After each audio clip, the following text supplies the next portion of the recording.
Hey guys, welcome to TST Racing. I'm Bart. I'm the team manager, also the owner of TST Industries. And in this video, we're going to do a little recap of our 2021 race opener at Daytona International Speedway. It was a long road to get there.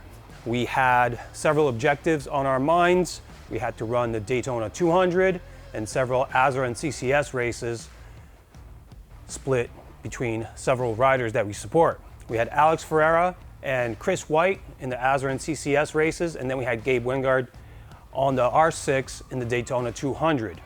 This weekend was filled with emotion and a lot of work. If you guys have caught our previous videos, you know I don't normally look this tired, but this is the product of a lot of hard work and little sleep and a lot of emotional roller coaster riding. Anyway, let's go right into the recap. Daytona 200 is obviously the main event, big money race. You get a Rolex if you win. It was a tough field this year. Michael Dunlop among the big field of top level competitors from the United States and also abroad. Lots of fast guys out there. I mean, the times that were being put down were sub 150, really skilled riders. And we had to fit ourselves into that.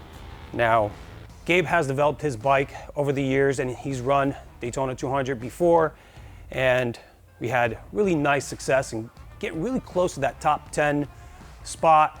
Last time we ran it, I believe he finished 14th, which was really great because, you know, take it or leave it, it's a professional race filled with really blazing fast guys.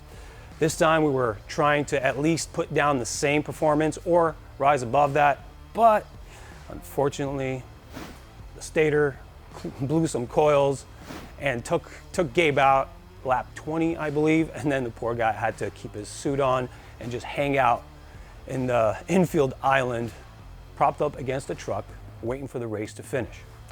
Unfortunately, for everybody else, there was no red flags, which would allow Gabe to come off the field, but we tried to test our TST Industries work sprockets on that bike and all of our other bikes. Obviously, the Daytona 200 is a really good test bed because you're beating the hell out of your equipment. So we got to do that a little bit, and then we were cut short. Sad story, but the racing continued. Chris White on the TST Industries work supported R3 put down a stellar performance. I think he was on the box every single time. In every single race, he did 4 races. And I do believe most of them were first place finishes with 1 second. Alex over here on this Ninja 400, he had a really tough field. There was a lot of fast riders out there, motor maker riders, guys on bigger bikes. Some of the races were against 500cc bikes. Cam Jones was definitely battling with Alex a lot, and they were always head-to-head. Great battles. I got to witness some of those battles. Those guys were really going for it, just trying to inch each other out at the stripe. And sometimes the other guys bested Alex, sometimes Alex bested them. Alex ended up on the box pretty much every race except for one where there was a timing system malfunction and he didn't get gridded. He had to start from the back. And then unfortunately an SV650 that was in a combined class race, blew a motor, blew oil all over the track and everywhere, and Alex had to fall back. Ended up finishing like 6th, I think. Still not bad, but you know, we were going for better. No big deal. It's the season opener. We'll make it up. One of the races that is the most remarkable is where we sustained some of this damage. Now, Alex was coming down the big straight after a big bank, and coming into a braking section, he made contact with another bike. Now, Alex was just pointed in the right direction. The bike actually crashed into him, becoming lodged in between the exhaust and the wheel. We sustained some damage to the tail section, ripped the rivets out of this exhaust. Not a huge amount of damage, but still, it was really remarkable that Alex maintained his composure, ended up running over the grass a little bit, went out, completed the race. Unfortunately, the rider that made contact with him went down, and he was safe, but the bike got totaled. It caught on fire, and that was that. They regridded, they went back out, and Alex ended up taking first in that race, and that was Moto 3 ASRA, and that is where we have 2 consecutive national wins in.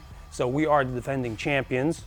And I think Alex really did a stellar job completing that race as expected, number 1.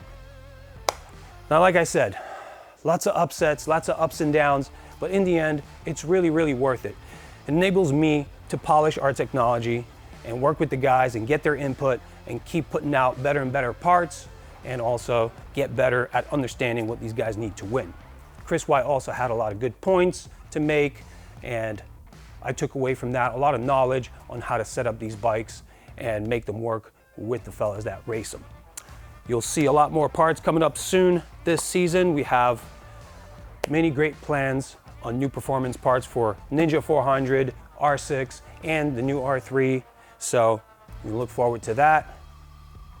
And that's pretty much it from me.